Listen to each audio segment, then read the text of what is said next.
How to eliminate cheek by jowl to supersize your business, especially during COVID-19. Sharon Horne-Ellstrom here with my friend Pluto, and today we are cheek to cheek or cheek by jowl. I got to tell you, I have never ever in my entire life, and I don't even remember it in A Midsummer's Night's Dream when William Shakespeare in 1595 used cheek to cheek. I probably remember that. We've all heard cheek to cheek, dancing cheek to cheek.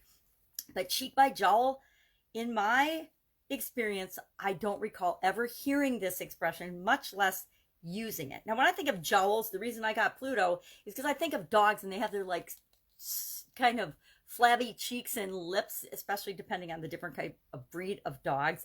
And that's, I think of a jowl on a dog, not really on a person, but cheek by jowl became popular a couple centuries after Midsummer's Night's Dream, which was published in 1595.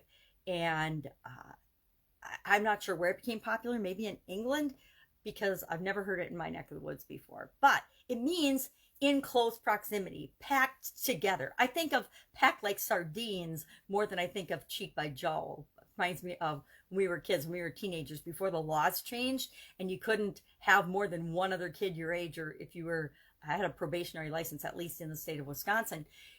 We used to pack as many of us in a car as we possibly could. There weren't as many cars as there were kids that wanted to go from place to place. So whenever we were doing anything, we would pack each other into cars. We would see how many kids we could fit into a car.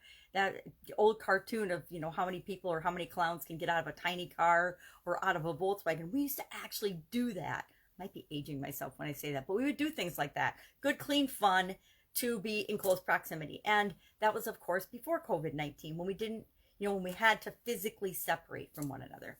Well, how do you make sure that you don't have people cheek to cheek? Make sure that you don't have too many people in your organization. Make sure that you're keeping your employees, yourself, and your customers safe during this chaotic, crazy time of the COVID-19 pandemic.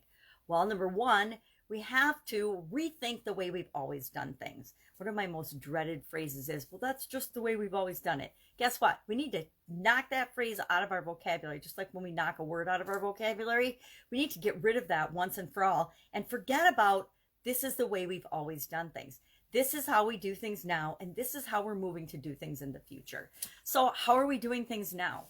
Definitely different, right? We need to physically separate our workplaces. We need to physically separate kids in our schools. We need to physically separate customers coming into our physical locations. So it's a lot about location. It's a lot about rearranging our workspaces, rearranging our retail spaces or the places that we serve people in ways that keep ourselves and everybody safe. If you've been to a nail salon lately, if you've been to a hair salon, if you've been to grocery stores, everybody's marking off X's or circles, stand here, respect the 6-foot distance in checkout lines and things. Now, I've only seen a couple of these because I personally have not been participating and going to a lot of places that I would normally go.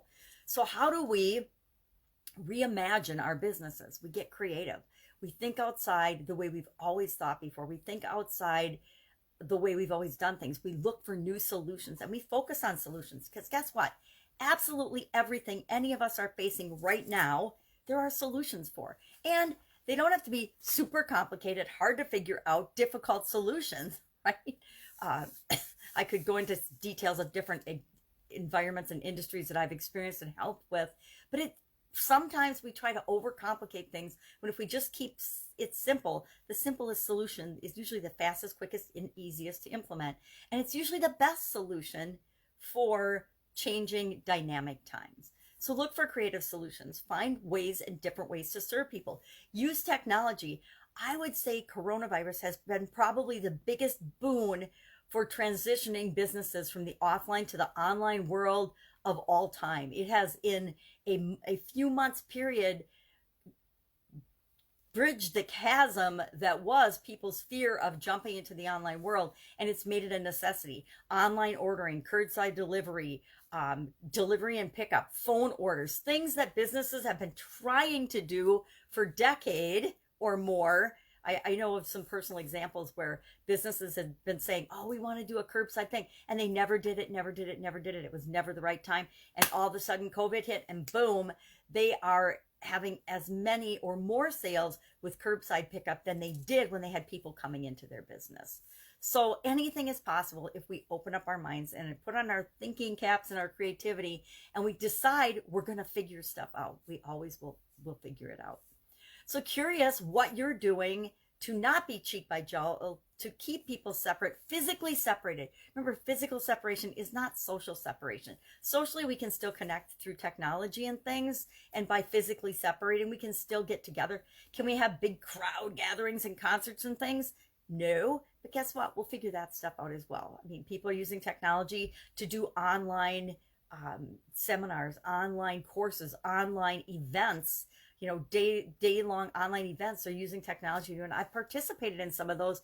And in some ways, you miss the direct contact with other people, but they're using Zoom rooms and things that are just incredible. And we're actually connecting with different groups of people that we would never connect with if we were there in person. Out of fear or out of shyness or whatever it is, which is fear, I guess.